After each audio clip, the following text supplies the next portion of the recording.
இந்த உலகத்துக்கு வந்ததுல இருந்து நான் பாக்குறேன், மனுஷனா கட்டின கோயில், அதுல மனுஷனா செஞ்சு வச்ச சிலை, மனுஷன் கண்டுபிடிச்ச கற்பூரம், அதோட மனுஷனே செஞ்ச மணி, அதை எடுத்து ஆட்டிட்டு மனுஷனே உருவாக்குற மந்திரத்தை சொல்லி கடவுளே இதை தீர்த்து வைக்க சொன்னா எப்படிப்பா தீர்த்து வைக்க முடியும்?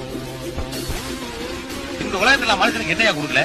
ஆகாசத்தை கொடுத்தேன், நீரை கொடுத்தேன், நெருப்பை கொடுத்தேன், காத்தை கொடுத்தேன், ஏன் காய்கறிகளை கொடுத்தேன், மரவகைகளை கொடுத்தேன், இதையெல்லாம் ரசிக்க கண்ணை கொடுத்தேன், காதை கொடுத்தேன், மூக்க கொடுத்தேன், குளச்சி சம்பாதிக்கிற 2 கைகளை கொடுத்தேன். இதையெல்லாம் பயன்படுத்துறதுக்கும் இதனால ஏதாவது பிரச்சனை வந்தா தீர்க்கிறதுனா மூளையில கொடுத்தேன். அந்த மூளையை உபயோகப்படுத்துறதே கிடையாது. கடவுளே பிரச்சனை தீர்த்து நான் எப்படி தீர்க்க முடியும்? இப்போ 24 மணி நேரம் என்னையே நினைச்சிருக்க ஒரு பக்தன் நெல்லை கொண்டு போய் பாறையில் போட்டானா, அடடா இவன் நம்ம பக்தனாச்சே அப்படின்னு அந்த நெல்லை விளைவிக்கிறா. உன்ன மாதிரி கடவுள் இல்ல இல்லன்னு சொல்லிட்டு ஒரு நாத்திகன் நெல்லை கொண்டு போய் வயல்ல போட்டானா, இவன் எப்ப பார்த்தாலும் நம்மளை திட்டு இருக்கானே அப்படின்னு அந்த நெல்லை விளைவிக்காம தடுக்கிறா இல்லையே. அங்க விளைவிக்கிறதும் இல்ல, இங்க தடுக்கிறதும் இல்ல. கடவுள் மனுஷனுக்கு பிரச்சனை உண்டாக்குறதும் இல்ல, மனுஷனால் உண்டான பிரச்சனையை கடவுள் வந்து